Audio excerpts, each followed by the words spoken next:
오늘은 어버이 주일입니다. 저는 52주 말씀 전할 중에 어버이 주일 설교가 제일 어렵다고 느껴집니다. 내용이 어려운 게 아니라 저도 효도를 잘 못하는 자녀의 한 사람이기 때문에 오늘 말씀은 여러분에게 전할 뿐 아니라 제 자신에게도 전하는 말씀이기에 참 어렵다고 느껴집니다. 오늘 본문은 족장 중에 하나인 야곱이 그 아들과 손자들에게 축복하는 장면입니다. 요셉의 입장에서 본다면 아버지 야곱에게 효도하는 장면이기도 합니다.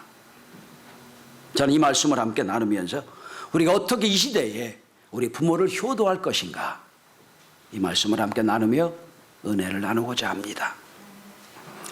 어느 방송국에서 인기 있었던 프로그램 중에 히든싱어라는 프로그램이 있었습니다. 히든싱어라는 프로에서 인순이라고 하는 한국의 디바로 여겨지는 가수가 아버지란 곡을 불렀습니다. 그런데 노래 가사보다 그가 나와서 노래를 부르기 전에 먼저 한 멘트가 가사보다 더 마음을 울렸습니다. 그 내용은 이렇습니다.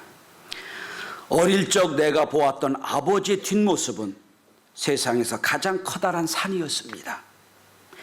지금 제 앞에 있는 아버지의 모습은 어느새 야트막한 둔덕이 되어버렸습니다. 부디 사랑한다는 말을 과거형으로 하진 마시길 바랍니다.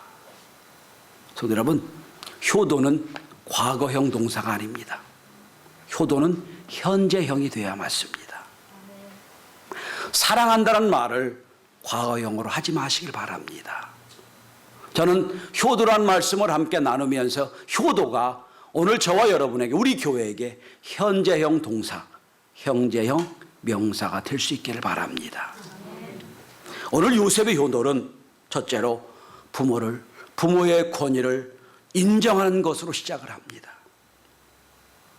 여러분, 진정한 권위는 그 권위 앞에 복종할 때 권위가 됩니다. 그런데 그 권위는 총과 칼 앞에서 살기 위하여 어쩔 수 없이 복종하는 권위도 있을 수 있고, 또 직장인 어떤 이익 앞에서 할 수 없어서 복종하는 권위도 있을 수 있습니다.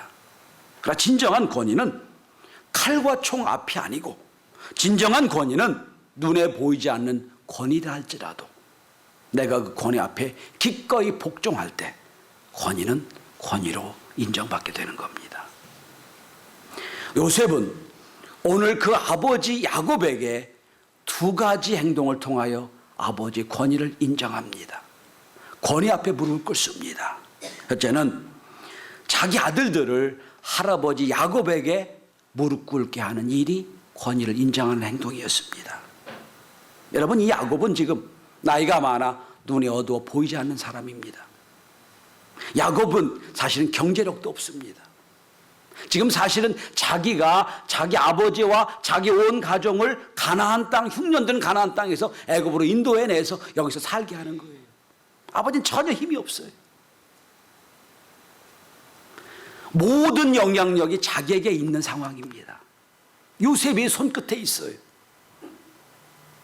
세상에서 볼 때는 아버지는 전혀 영향이 없는 사람이에요. 그런데 요셉은 압니다. 눈에 보이는 권위만 있는 권위가 아니구나. 눈에 안 보이는 권위, 눈에 안 보이는 세상에 알 수 없는 그 권위, 그것이 뭡니까? 하나님 주신 권위예요. 그 권위 앞에 오늘 요셉은 자기뿐 아니라 자기 아들들도 무릎 꿇게 하고 축복 기도를 받게 합니다.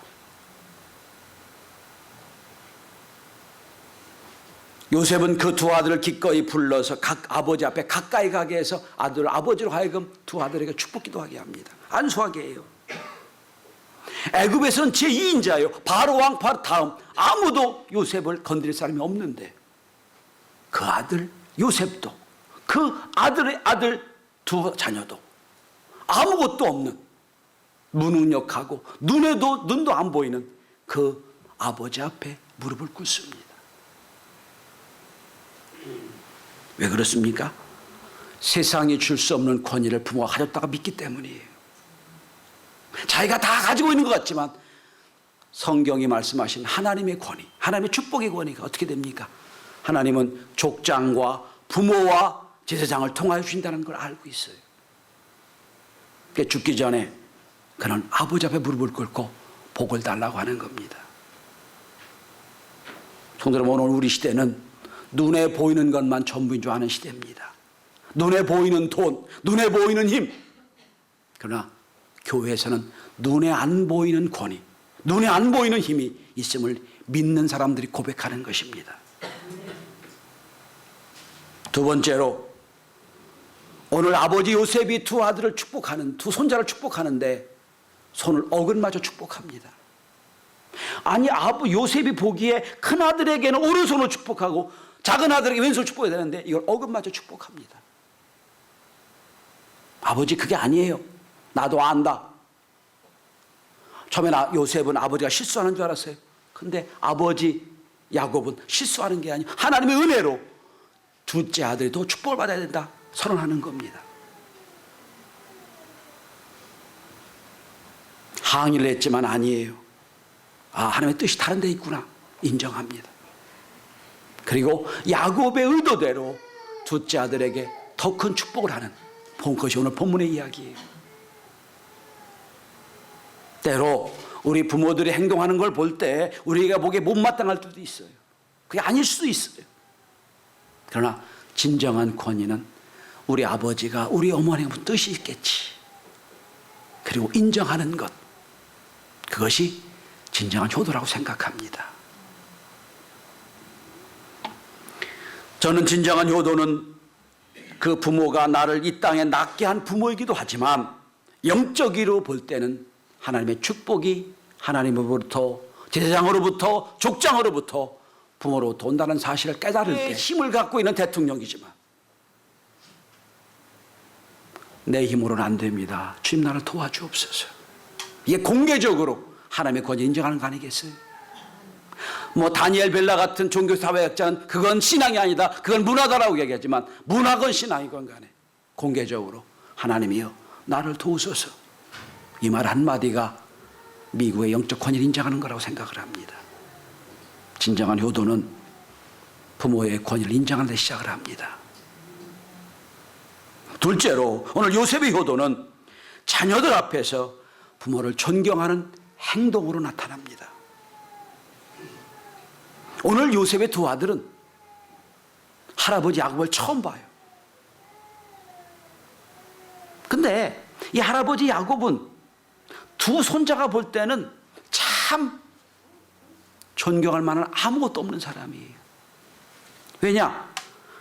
나이도 많아 눈도 안 보이고 일평생 목축업을 했던 사람이에요. 지금 가만히 보니 아버지가 모셔다가 아들에게 숙제를 내준 것 같아요. 그는 아버지의 직업을 탐색하는 그런 숙제였습니다. 아버지가 공장에서 바쁘게 일하는 중에 앞에 수의실 전화가 왔어요. 아들이 찾아왔다고. 그러니까 급하게 그냥 뛰어나와서 아들을 만났는데 아들이 표정이 좋지 않아요. 아들이 생각하기에는 아버지는 경영을 하는 아주 높은 집에 있는 줄 알았더니 가만히 보니 손에 기름 묻히고 작업복 입고 노동자거든. 별로 썩 좋지 않은 느낌으로 갔어요. 후회를 했습니다. 아들 온다고 그럴 때 내가 양복을 딱 갖춰 입고 참 그렇게 보여야 되는데. 또 며칠 지나 전화가 왔어요. 누가 찾아왔다고. 며칠 전 아들이 실망하는 눈을 보고 기억한 이 아버지는 옷을 다 갈아입고 싹 세수를 하고 손에 기름을 다 빼고 찾아갔어요. 그랬더니 온 거는 부인이에요. 인상을 퍽 쓰면서 왜 이렇게 늦게 나왔냐고. 그 글은 이렇게 끝납니다. 내가 어떻게 해야 내 아버지의 권위를 지킬지 모르겠다. 그게 그 이야기였어요. 또 어떤 글을 읽었습니다. 그 글은 할아버지가 쓴 글이었어요. 근데 할아버지가 이렇게 말하는 글입니다. 손자 손녀를 안아주고 싶은데 손자 손녀가 나에게 잘 안 옵니다. 어떻게 하면 손자 손녀가 잘 오게 되겠습니까? 라고 하는 한탄의 이야기였어요. 아이들은요 정직하지 않습니까? 정직하니까 왜 안 오냐 물었더니 냄새 날 수밖에 없는 그런 상황이에요. 가까이 갈 수가 없어요. 거기다가 이 요셉의 두 아들은 최고의 공부를 한 엘리트였을 겁니다. 왜? 왕족과 같은 수준의 사람이잖아요. 최고의 공부를 하고 아마 명품 옷을 입고 있었을 거예요. 세련되게 있었을 거예요. 이 아들 눈에 보기에 할아버지는 약물이꾼인 촌노에 불과해요. 냄새 풍기는 노인이에요. 근데 아무리 그럴지라도 아버지 요셉의 행동 하나로 이들은 무너집니다. 무슨 행동입니까? 12절을 주목해 보십시오. 요셉은 먼저 자기 아들들을 인사시킵니다. 이게 제 아들들입니다. 두 번째로 12절에 보면 땅에 엎드려 절하고 라고 되어 있습니다. 자, 여기서 집중해 생각해 보십시다. 애굽에서 최고의 권력자가 지금 요셉입니다.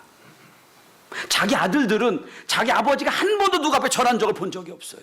단 예외적으로 바로왕 앞에서는 절했습니다. 바로는 왜 그죠? 그런 자기 신으로 생각해서 바로 신과 같은 존재예요. 그러니까 사실 인간에겐 절합을 한 적 한 번도 없는 거예요. 신으로 절했으니까. 그 권위 있고 그 존경하고 그 어떤 사람에게도 절하지 않은 아버지가 자기 보기엔 무식하고 냄새나는 양치기에 불과한 할아버지에게 무릎을 다 꿇는 겁니다. 그리고 안수해 주십시오 하는 거예요. 몸으로 존경을 보여주는 행동입니다.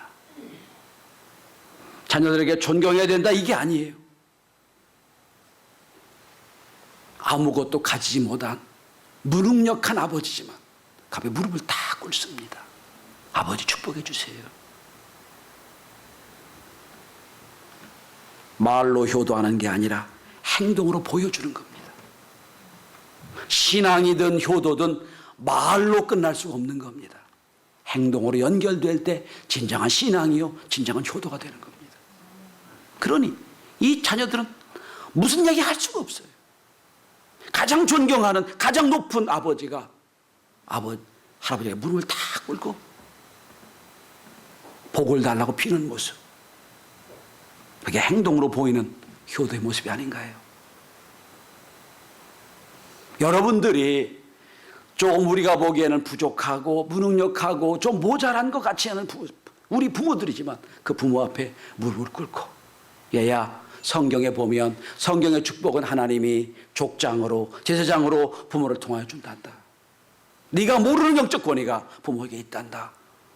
무릎 꿇고 축복 기도를 받자구나.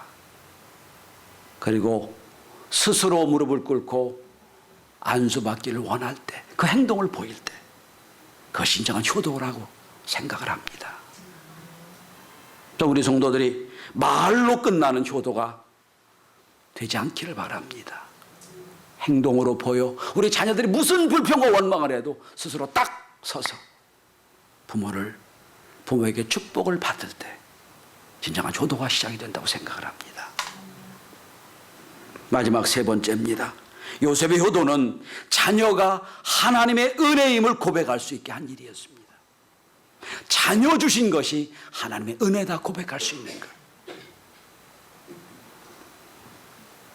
오늘 15절 이하부터 이제 드디어 야곱이 아들 요셉과 두 자녀에게 두 손자에게 축복하는 축복의 장면이 나와요. 첫 번째 야곱은 출생으로부터 지금까지 지켜준 하나님의 은혜를 찬양합니다. 다음으로 환난에서 지켜주신 하나님을 찬양합니다. 내 삶을 인도하셔서 모든 환난을 보내게 하시고 지금까지 지켜준 하나님의 은혜를 찬양합니다. 그럼 여기서 한번 생각해 보십시다. 야곱에게는 많은 환난이 있었어요. 무슨 환난입니까? 고향을 떠나온 환난, 외삼촌 라반의 집에서 20년을 고생했던 환난, 라반의 집에서 재산을 모아갖고 왔지만은 딸 디나가 성폭행당하는 그런 환난, 수많은 환난을 같이 보냈어요. 그런데 그 모든 환난보다 가장 큰 환난이 뭐냐면 오늘 본문의 환난이, 기근이 들어서 가나안 땅에 있으면 다 죽을 수밖에 없어가지고 7년 6년이 끝날 때쯤 아들 요셉이 국무총리는 애굽에 온 기근의 환란만큼 혼란이 없었을 거예요. 근데 얘기합니다. 내 인생의 환란에 지켜준 하나님. 여러분, 하나님이 어떻게 환란을 지키게 해주셨나요? 요셉을 통하여 지키게 해주셨죠. 요셉을 통하여 환란을 이겨내게 했습니다. 그렇다면 이런 뜻이 아닌가요? 내가 하나님을 찬양한다. 내 인생이 참 어렵고 힘들었을 때 너를 통하여 내 환란을 극복해 주셨다. 너는 나의 하나님의 은혜다.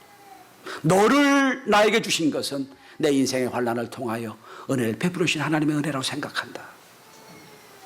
그리고 이렇게 말합니다.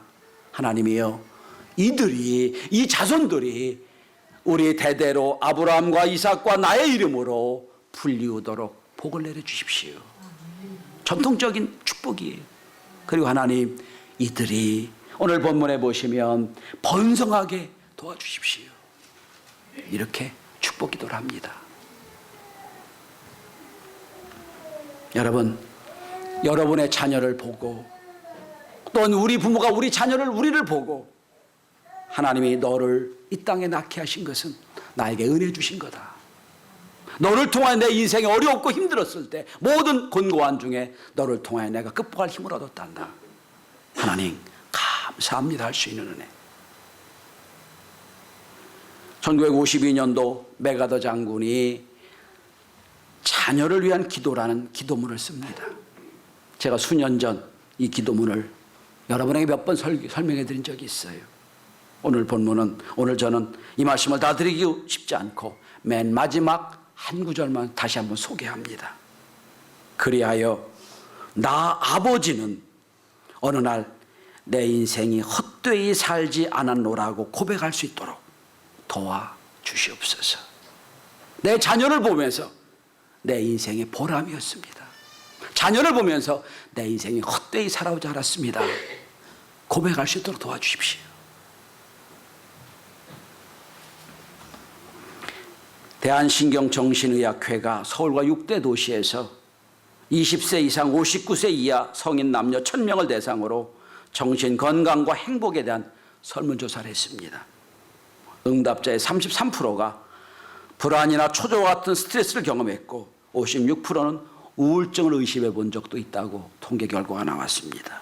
그런데 성도 여러분, 정신의학자, 요즘에 뜨는 알프레드 아들러라고 하는 심리학자에게 어느 날 우울증 환자가 찾아와서 물었어요. 백약이 모여합니다. 죽을 것 같아요. 아들러는 그를 안정시키고 약을 처방해 줬습니다. 그리고 약과 더불어 한마디 더 권면을 했습니다.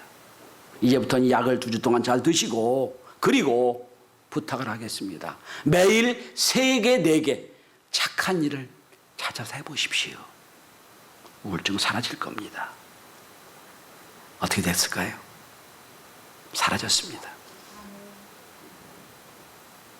전 여기서 다시 한번 도전을 받습니다.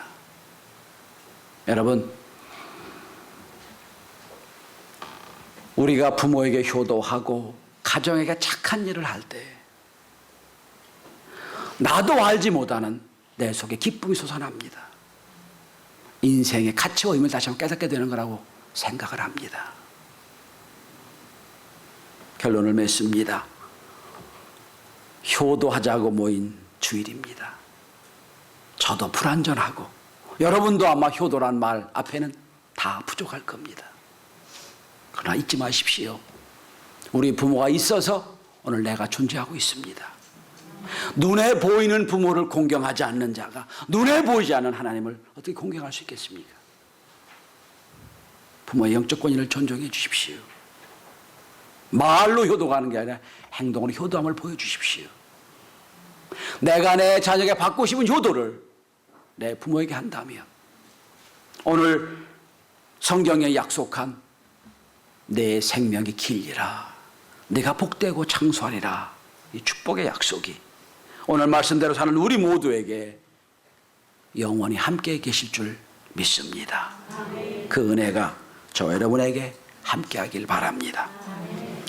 마지막 말씀을 화면을 통하여 좋은 글 하나 소개하면서 말씀을 정리하고자 합니다. 어느 노 부부의 이야기라고 하는 글입니다. 제목은 사랑하는 아들, 딸에게 라고 하는 부제가 붙어 있습니다. 제가 읽어드릴 테니까 여러분 한번 같이 글을 보시길 바랍니다. 내 사랑하는 아들, 딸들아, 언젠간 우리가 늙어 약하고 지저분해지거든 인내를 가지고 이해해다고. 늙어서 우리가 말을 할 때 했던 말을 하고 또 하고 하더라도 말하는 중간에 못하게 하지 말고 끝까지 들어줬으면 좋겠다. 내가 어렸을 적에 좋아하고 듣고 싶어 했던 이야기를 내가 잠이 들 때까지 수없이 셀 수 없이 되풀이하며 들려주지 않았니? 훗날에 혹시 우리가 목욕하는 것이 싫어하면 우리를 너무 부끄럽게 하거나 나무라지 말아다오. 수없이 핑계를 대면서 목욕하지 않으려고 도망치는 너를 목욕시키려고 쫓아다녔던 우리의 모습을 기억하고 있니? 혹시나 우리가 새로 나온 기술을 모르거든 전 세계에 연결되는 이 웹사이트를 통하여 그 방법을 우리에게 잘 알려다오. 우리는 너에게 얼마나 많은 것을 가르쳐 줬는지 아니? 상하지 않은 음식을 먹는 법, 옷을 어울리게 잘 입는 법, 너의 권리를 주장하는 방법 등 점점 기억력이 약해진 우리가 무엇인가 자주 잊어버리거나 말이 막혀 대화가 잘 안 될 때면 기억하는 데 필요한 시간을 좀 내어주지 않겠니? 그래도 우리가 혹시 기억을 못 해내더라도 너무 염려하지 말아다오. 왜냐하면 그때 우리에게 가장 소중한 것은 너희와의 대화가 아니라 우리가 너와 함께 있다는 것이고 우리 말을 들어주는 내가 있다는 것이 중요하기 때문이란다. 또 우리가 먹기 싫어하거든 우리에게 억지로 먹이려고 하지 말아다오. 언제 먹여야 하는지 혹은 먹지 말아야 하는지를 우리는 잘 알고 있단다. 다리가 힘이 없고 쇠약하여 우리가 잘 걷지 못하게 될 때에 지팡이를 짚지 않고도 걷는 것이 위험하지 않게 도와줄 수 있겠니? 네가 뒤뚱거리며 처음 걸음마를 배울 때 우리가 내게 한 것처럼 내 손을 우리에게 빌려다오. 그리고 언젠가 나중에 우리가 더 이상 살고 싶지 않다고 말하면 우리에게 화내지 말아다오. 너도 언젠가 우리를 이해하게 될 테니 말이다. 노인이 된 우리의 나이는 그냥 단순히 살아는 것을 이야기하는 것이 아니라 우리가 어떻게 살았는 것을 말하고 있음을 이해해다오. 비록 우리가 너를 키우면서 많은 실수를 했어도 우리는 부모로서 줄 수 있는 가장 좋은 것들과 부모로서 보여줄 수 있는 가장 좋은 삶을 너에게 보여주려고 최선을 다했다는 것을 언젠가 너도 깨닫게 될 것이다. 사랑한다. 내 사랑하는 아들, 딸들아. 내가 어디 있든지 무엇을 하든지 너를 사랑한다. 너의 모든 것을 사랑한다. 잔잔히 부모의 사랑을 느낄 수 있는 글입니다. 오늘도 부모는 우리를 이렇게 사랑하고 있습니다. 기도합니다. 하나님, 우리 부모를 통하여 우리가 이 땅에